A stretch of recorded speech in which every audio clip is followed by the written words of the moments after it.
নমস্কার, পুনরায় আপনাদের সামনে ডক্টর পণ্ডিত আচার্য মিঠুন শাস্ত্রী বকরি তারা ভৈরব। আজকে আমি আপনাদেরকে এই পিতৃপক্ষের মধ্যে দুর্গাপূজার ঢাক এবং সম্পূর্ণরূপে কাশি বাজবার আগেই একটি স্পেশাল টোটকা দেব, যেই টোটকাটার নাম আগেই বলে দিই, অর্থ আসতে বাধ্য। আমার প্রত্যেকটি টোটকার মধ্যে দেখবেন একটি স্পেশালিটি রয়েছে এবং প্রত্যেকটি টোটকা আমি কোনো ক্যালকুলেশন বেসড এবং গ্রহের প্যারামিটার ছাড়া দিই না। লক্ষ্য করে দেখবেন আমার কোনোদিনও কোনো ইউটিউব চ্যানেলের মধ্যে কোনো থাম্বনেলের মধ্যে পাবেন না যে এই টোটকা করে করোড়পতি হয়ে যাবেন বা এই টোটকা করে লাখপতি হয়ে যাবেন, এরকম আমি দিই না, কারণ এটা সম্ভব না, এটা সম্ভবই না, তাহলে সকলেই করোড়পতি হয়ে যেত। কিন্তু তার একটা বেসিক সেন্স এবং বেসিক যে ফিগার রয়েছে, যে ফিগারটা হচ্ছে অ্যাস্ট্রোলজিক্যাল প্যারামিটারের উপরে যে রেমেডিসটা তৈরি করা যায় বর্তমান গোচরের উপর, সেটাই আমি প্রোভাইড করার চেষ্টা করি। যদি আমি ফেলিওর হই তাহলে আমি সেটা দেই না, সবসময় আমি দেই না। যেরকম প্রতি বছরে আমি দুর্গাপূজার SMS প্যাক বার করি জানেন, কিন্তু এই বছর আমি দুর্গাপূজার কোনো SMS প্যাক বার করব না, কারণ গ্রহের প্যারামিটার এমনই রয়েছে যেই প্যারামিটারের উপরে এই সময় SMS প্যাকে সার্বজনীনভাবে প্যাক খুব একটা বেশি ফলীভূত বা ভালো ফল দেবে না, কারণ গ্রহের গোচরটাই এমন রয়েছে দুর্গাপূজায়। কিছু বুঝে বুঝে ক্যালকুলেশন করার ব্যাপার রয়েছে। তো সেই সূত্র অনুসারে আজকে যে আমি টোটকাটি দিব, টোটকাটি ডেফিনেট অর্থ আসবে, তবে কার ভাগে কতটুকু আসবে এটা আমি বলতে পারবো না। কেউ যদি ভেবে থাকেন যে আমার এই টোটকা করে লাখপতি কোটিপতি হবেন, হতে পারেন, সেটা তার ভাগ্যে হয়তো ছিল, চার্জ দেওয়ার পর আরো সেটা বেটার আসলো। কিন্তু আমি এরকম কোনো দাবি রাখবো না যে কোটিপতি লাখপতি হবে, তবে কিছু মাত্রায় অর্থ আসবে এটা আমি বলতে পারি, কারণ সত্যকে সত্য বলা উচিত।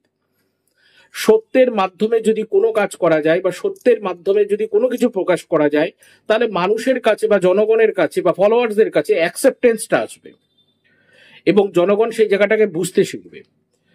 কারণ আমার প্রতিটা প্রোগ্রামে আপনারা দেখেন যে আমি যেই জায়গাটা অথেন্টিক, যেই জায়গাটা মনে করি সেই জায়গাটাই প্রোভাইড করি, এবং আমার প্রেডিকশনগুলো যারা যারা বিগত দিনে সার্ভিস নিয়ে থাকছেন তারাও অলরেডি জানেন যে আমার প্রেডিকশন কোনো জায়গায় একদম টু দি পয়েন্টে গিয়ে ধরে। তাহলে প্রেডিকশন যে সঠিক করবে আর প্রেডিকশনের চাল যদি জ্যোতিষীর কথা অনুসারে চলে থাকে, তাহলে ডেফিনেট সে অরিজিনালি সেই জায়গাটাকে বলার চেষ্টা করবে। সেটাই নিয়ম হওয়া উচিত প্রত্যেকের ক্ষেত্রেই। তো আমি এখানে বলছি অর্থ আসতে বাধ্য, অর্থের প্যারামিটার বলা যাবে না। এবার আপনারা ভাবতে পারেন যে সরকারি চাকরি যারা করেন তারা তো বেতন পাবেনই, তাহলে সেখানে তো অর্থ আসছেই, কিন্তু এখানে সেটারও আমি ক্লিয়ারেন্স করে দিই, সেখানে অর্থ পাবেন, কিন্তু হয়তো দেখা গেল রেমিডিসটা ঠোকার পর এমন একটা ঘটনা হতে পারে যে যেই জায়গাটা আপনার অর্থটা প্রচুর মাত্রায় লাগতো বা খরচ হতে পারতো, সেখানে হয়তো আপনার আগের মাসের থেকে এই মাসে দেখা গেল কোনো একটা জায়গায় অর্থটা বেঁচে আসলো, কোনো একটা সেক্টর বা কোনো একটা ডোমেনে, যেটা আপনি বুঝতে পারবেন। কিন্তু তাই বলে এই না যে একজনের অসুখ হচ্ছে, প্রচুর অর্থ বেরিয়ে যাচ্ছে, সেখানেই চট করে কিছু হবে। কিন্তু গল্পটা হচ্ছে কোনো না কোনো দিক থেকে ওটা লাভ দেবে, কারণ এটা পরীক্ষিত, এটা আমি আমার নিজস্ব অ্যাপ্লাই করা এগুলো জিনিস। যাদের যাদের জীবনে করেছি তারা বেশিরভাগ লোক লিখতে ভয় পায় কমেন্টসে বা বিভিন্ন ফেসবুকে হোক বা ইউটিউবে হোক, যখন তারা প্রবলেমে কোনো একটা ভয়ানক মাত্রায় পড়তে থাকে তখন তাদের লাইক বেড়ে যায় এবং তাদের কমেন্টস বেড়ে যায়। এগুলো আমার মুখস্থ হয়ে গেছে। আমার এই সোশ্যাল মিডিয়ার প্ল্যাটফর্মটা আমি চালাতে চালাতে আমার কিছু কিছু জায়গায় বেশ কিছু নলেজ এসে গেছে মেন্টালিটি সম্পর্কে, মানুষের, যে কখন কোন মানুষ কোথায় দেখছে, কখন কোন মানুষ লাইক করছে, কখন কোন মানুষ বেশি কমেন্টস করছে। যখন বেশি কমেন্টস করবে, বেশি লাইক করবে, তার মানে he or she is in danger situation. তখন চিন্তা শুরু হয়ে গেছে ভিতরে আমাকে নিয়ে। এরকম আমার ক্ষেত্রে নয়, সকলের ক্ষেত্রে হচ্ছে। এটা আমার বলে অহংকার নয়, এটা সকলের ক্ষেত্রে। এটা যারা কমন সেন্স আছে তারা নির্ঘাত এটা বুঝতে পারবে, এর মধ্যে কোনো ভুল নেই।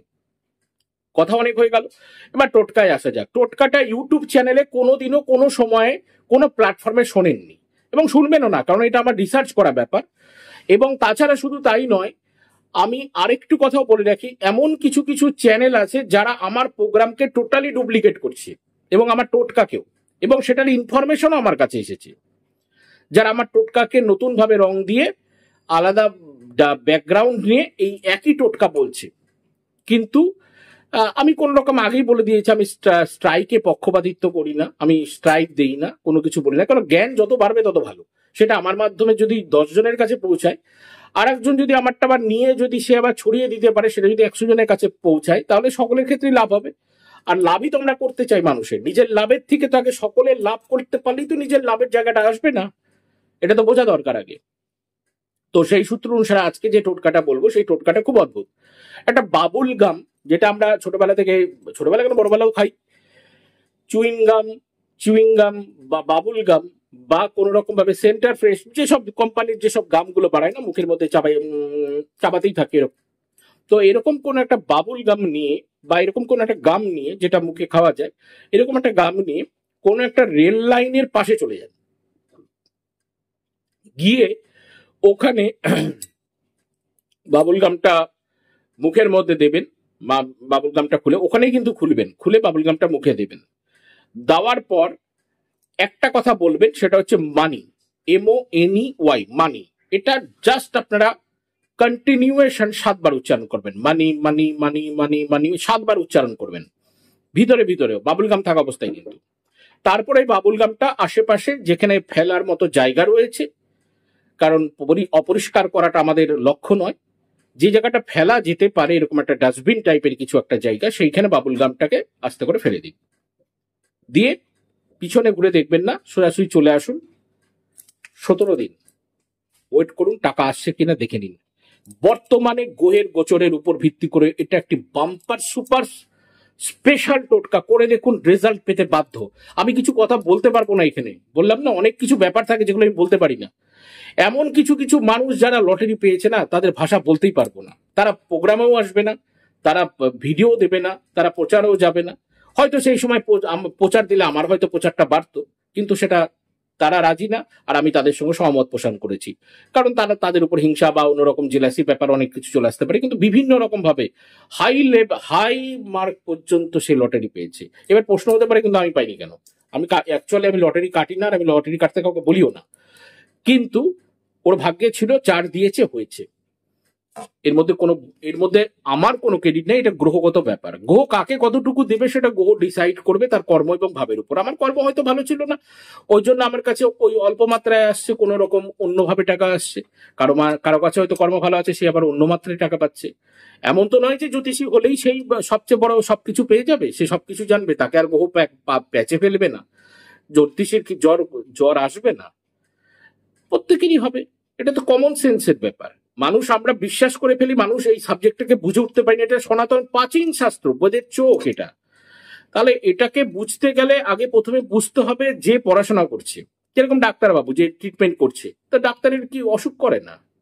তো এটা করবে না। এটা যার আছে, এটা শুধু বোঝার, এই প্রত্যেকটা ডোমেন বা প্ল্যাটফর্মের উপর প্রত্যেকটা কনসাইন্স বা জ্ঞানের অ্যাপ্লিকেশন করা দরকার। অ্যাপ্লিকেটর হলেই সেই জায়গাটাকে বোঝা যাবে। ঠিক আছে, করে দেখুন কেমন লাগছে। জানি সবাই মেসেজ লিখতে পারবে না, সবাই বলতে পারে না, কিছু লোক বলতে পারে, কেউ আবার চুপি সারে দেখে নেয়। তো চুপি ভালোবাসা থাকাও ভালো, কোনো অসুবিধা নেই। আজ আর অন্য কোনো কথা নাই। সকল ভালো থাকুন, সকলকে ভালো থাকতে হবে, কারণ মা যে করুণাময়ী। জয় মা।